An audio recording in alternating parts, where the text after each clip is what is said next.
नमस्कार, अस्सलाम वालेकुम। मेरा नाम रिजवान खान है। आज मैं आपको साबर मंत्र का छठा कर्म, षट कर्म जिसे हम कहते हैं, षट कर्मों का आखिरी कर्म होता है मारण कर्म। मारण मतलब किसी के भी प्राणों को निकाल लेना। यह सबसे ही गंदा काम है, क्योंकि वो देने वाला जान वो है और बचाने वाला भी वही है। इंसान की इतनी औकात नहीं है कि वो किसी को मार सके। अघोरी, अवघड़, तांत्रिक, जटाधारी, कपाली और कोई सिद्ध पुरुष ये कर सकते हैं, लेकिन उनको पता है कि वो गलत कर रहे हैं या सही। मारण कर्म का प्रयोग मैं सिर्फ आपको जानकारी के लिए बता रहा हूं। मारण पर कर्म का प्रयोग आप किसी का भी बुरा करने के लिए कर सकते हो। मारण कर्म का मतलब होता है मार देना। किसी को भी आप मार सकते हो, लेकिन ये नहीं कि आप मारण कर्म सीख गए, आप किसी को मारोगे और वो सामने वाला मर जाएगा तो मारण कर्म सीखने के लिए आपको जन्म लग जाएंगे। मारण कर्म ऐसी आपको कोई सिखा भी नहीं देगा और मारण कर्म आपको ऐसी कोई सीख भी नहीं सकते हो। आप 1.25 लाख क्या, आप 125 करोड़ भी मंत्र पढ़ लो, मारण कर्म आप सीख नहीं सकते।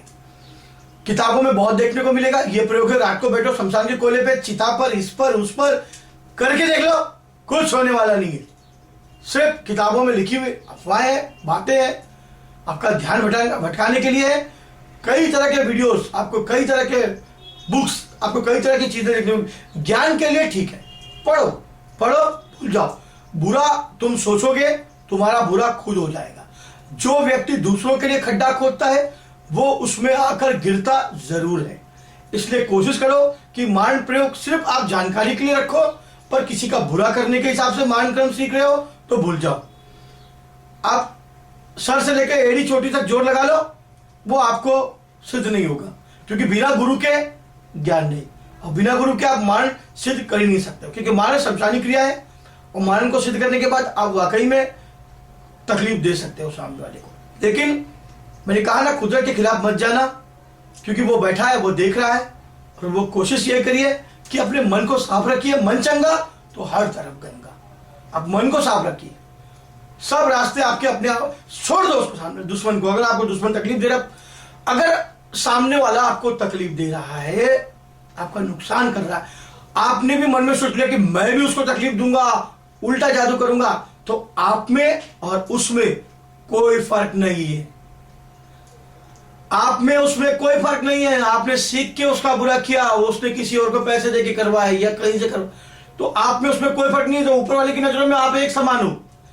जो जैसा करता है उसको उसके कर्म के अनुसार फल जरूर भुगतना पड़ता है। छोड़ दो उसको उसके हाल पर, छोड़ दो, खुद देखेगा वो ऊपर वाला। वो है, वो देख रहा है सबको, वही करेगा जिसको करना है। और वो कैसे करेगा, उसकी लाठी में देर है, अंधेर नहीं। अगर वाकई में आप गलत हो तो ये कोशिश मत करना, और अगर आप सही हो तो कोशिश करना, दुआ करना, शांति कर्म, अपनी रक्षा कर लो, बंदिश कर लो, बहुत हो गया। अपने आप को प्रोटेक्टेड रखो, छोड़ दो उसको, मार भाई, जो करना है कर, क्योंकि मारने और बचाने वाला वो परवरदिगार है। इंसान में इतनी औकात नहीं है कि मारण कर्म से कोई किसी को मार सके। मारण कर्म के विधि और विधान मैं आपको बताऊंगा, लेकिन कुछ ब्लॉक रखे, कुछ बातें को मैं सिर्फ एक जानकारी के हिसाब से बताऊंगा। आगे चल के इसके वीडियोस मैं आपको आगे चल के अपलोड करूंगा। अगर आपको मेरी बातें या मेरे बताए हुए नियम कर्म, अगर आपको जो मैंने आपको साबर मंत्र के बारे में बताया वो ठीक लगते हैं, तो आप इसे लाइक और सब्सक्राइब जरूर करें। और आगे चल के मैं आपको और भी ऐसे वीडियो बना के अपलोड करता रहूंगा। जब तक के लिए नमस्कार, खुदा हाफिज।